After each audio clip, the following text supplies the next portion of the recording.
If you're thinking about moving to South Carolina, especially the Greenville, South Carolina area, there are some unique and distinct differences that you may want to know. In this video, I'm going to shed some light on 5 things that our state of South Carolina may do a little bit differently versus where you may be relocating from. I'm going to discuss everything from taxes to state sales contract to termites. You don't want to miss this, y'all.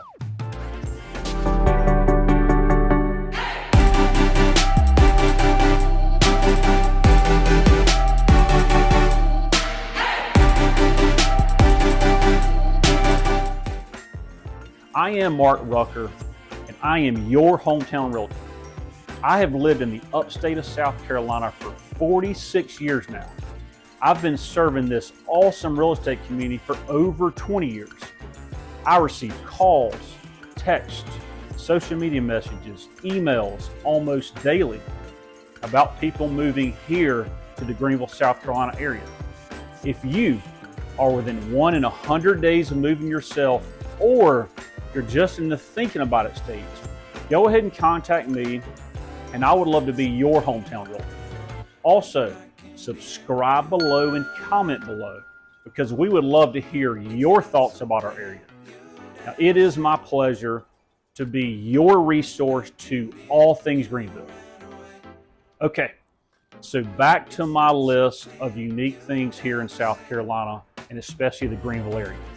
Number 1, we're going to discuss real estate closing agents.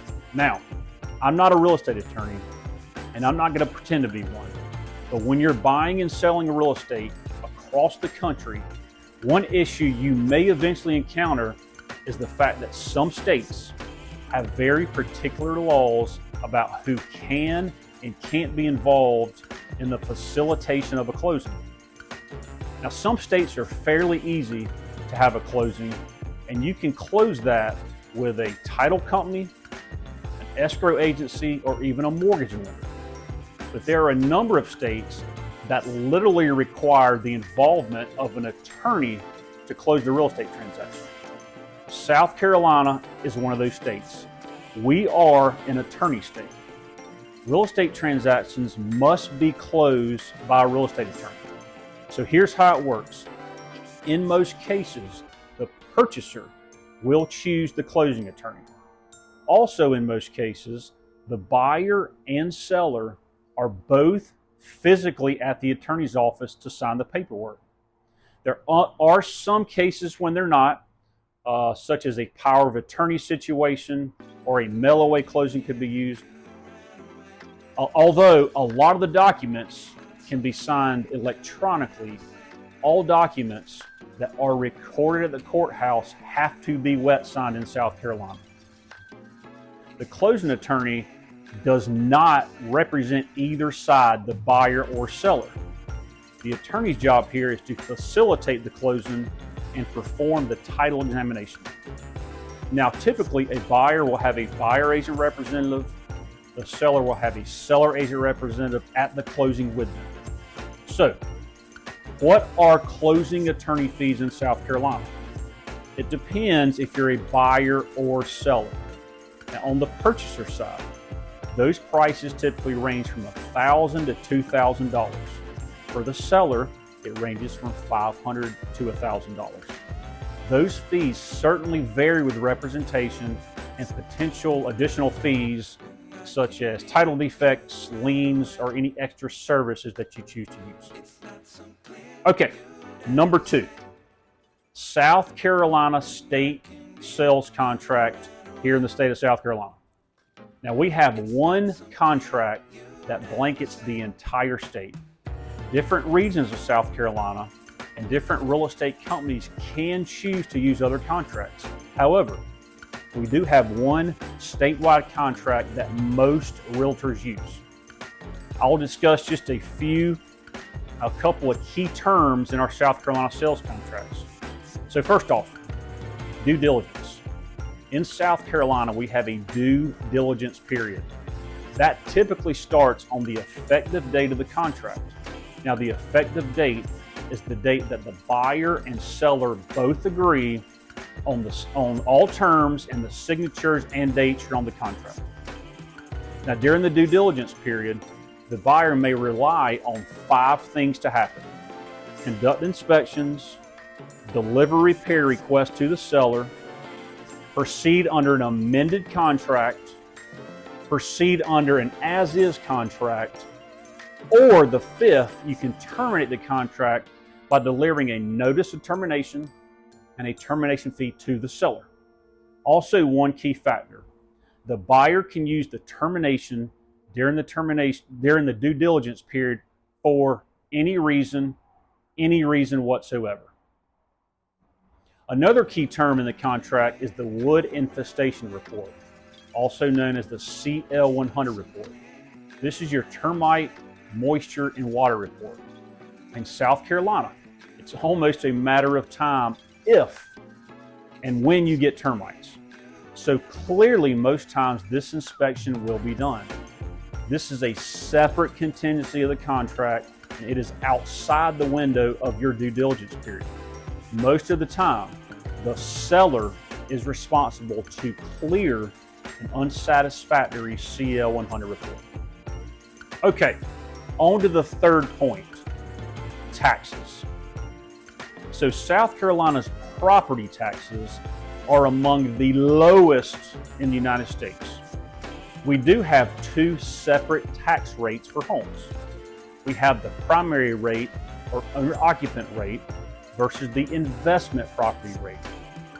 There is a 4% tax rate on primary homes. There is a 6% tax rate on any other home than primary. Now, don't be fooled, y'all. That 2% difference is almost triple the tax burden.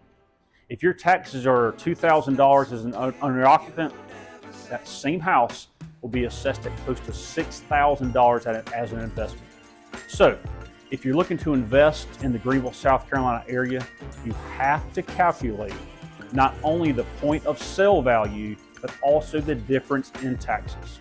This is absolutely vital if you're calculating your rent returns. And trust me, I know this personally. I'm a real estate investor myself. I have multiple rental houses. Also, this is very, very important.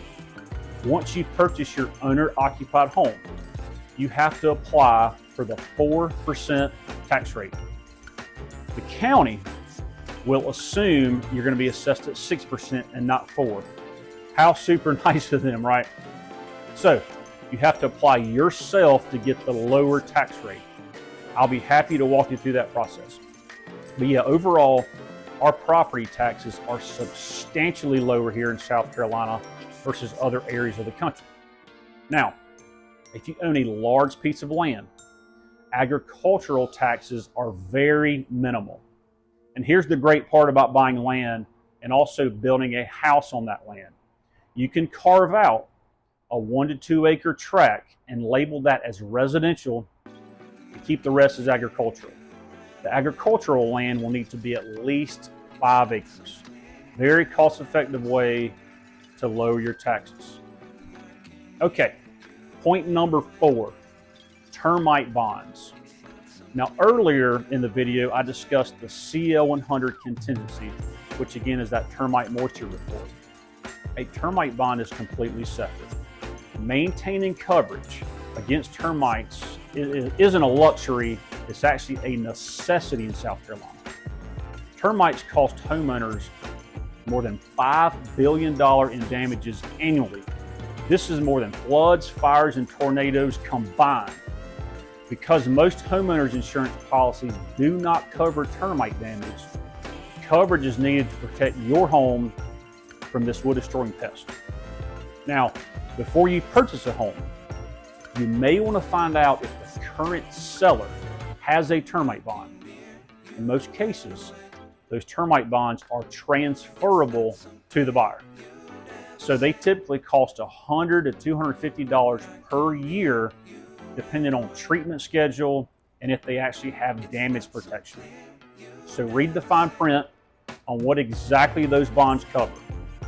Now that cost actually is pennies compared to what termites can do to your wooden foundation. Now, If you let termite bonds lapse, that is a grave mistake because it will cost you at least $1,000 to get a brand new bond. So don't let those bonds go. Number 5, let's talk about MLSs for a second. This is the multiple listing service. You probably are familiar with this.